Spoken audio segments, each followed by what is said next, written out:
Hi everyone and welcome to my channel.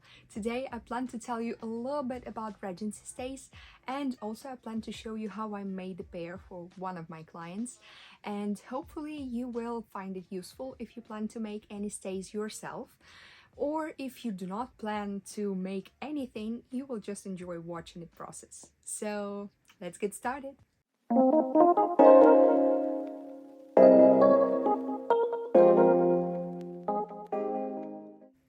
Regency is considered to be one of the most romantic eras in fashion, and recently it had been getting so much more attention thanks to Bridgerton series and also equalization of Emma.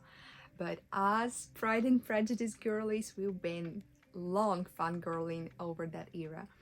In the earlier Regency period, stays were typically long, reaching down to the hips, but as time progressed, they became shorter and shorter. In Bridgerton here, we can see a longer types of stays, but they are so horrendously misportrayed because they were the least restrictive garments at the time. The stiffest part of the Regency stays was a basque at the front. But today, I'm not gonna be making a long type of Regency stays, I'm gonna make a short ones. For the Regency stays I'm using this beautiful sky blue linen and also beige linen. And since I'm in love with reversible things, I plan to make this pair of stays also reversible, because why would you waste a perfectly fine side of a garment if you can make it wearable for all people to see? Am I right? I start by pressing my fabric flat. To stiffen my future pair of stays, I'm using this glue-on horsehair. Linen likes to misbehave a lot, so I prefer to glue on my horsehair before I cut it out, but just don't forget to watch your time when you do so. When everything is already glued and cut, I proceed to a next step, and I usually work my corsets and stays from smallest to largest details. So I start by decorating my insertions.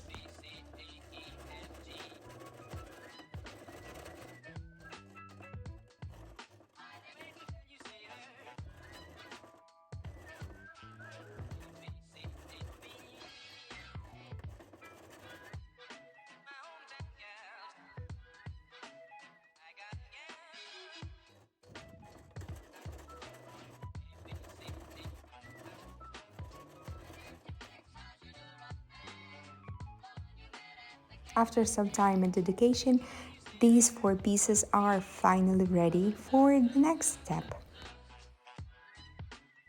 Now we're getting to work on the body of the stays. Just start by sewing 2 front pieces of your future stays together.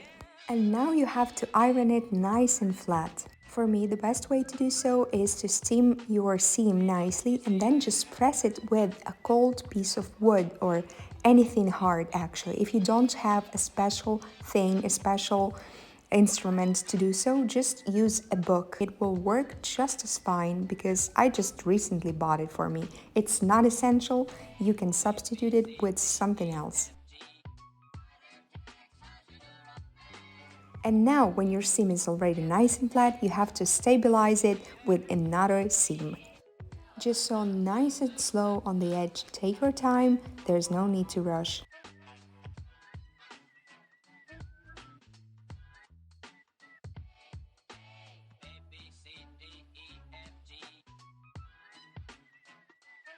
For the next step, I usually mark where I'm going to put my insertions in, and then I just cut it and press it nice and flat. Since I'm making this stays reversible, I need to make sure that both sides are as identical as possible. I also prefer to hand saw the insertions first because I find this method more accurate than just pinning fabric. Pins sometimes can shift and jiggle, but when you hand saw everything, or just hand stitch it even quickly with the widest stitch possible, it's still better in my opinion than pinning it. And then I'm sewing it in on a sewing machine, and it will look much more neatly when you do so this way. It takes a little bit more time and effort, but trust me, it's worth it. Then when you take out the hand stitches, you can just take a look at here. Good work! As you can see here, I also added some bone channels and some decorative elements.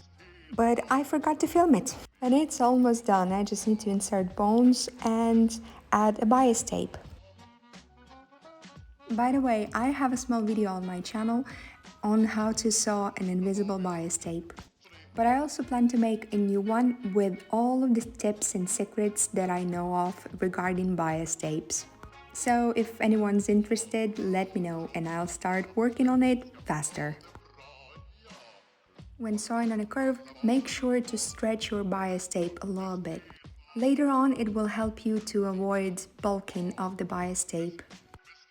And of course, take your time, don't be afraid to be slow. Look at me, I'm also being slow.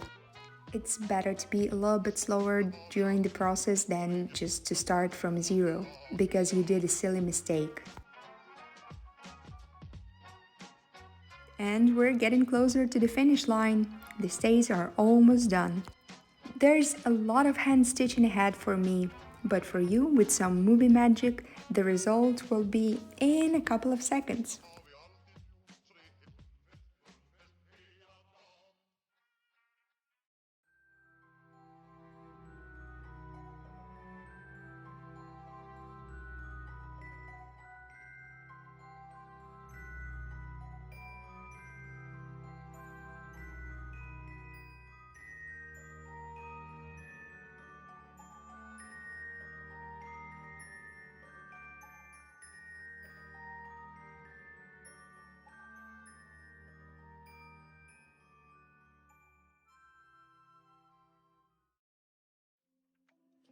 So the stays are done and they are already on their way to their new owner, and I'm already looking forward to my new next project.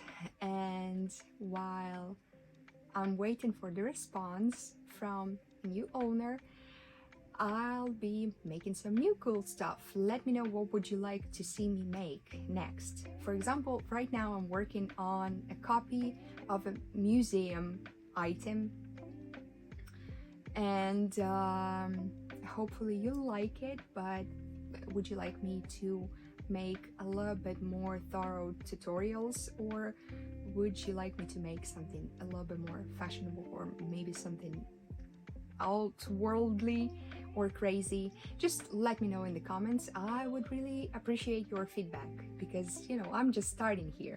I'm a noob, I'm a freshman of YouTube, so I would appreciate your help and feedback so much. Thank you for watching me, and see you next time. Bye.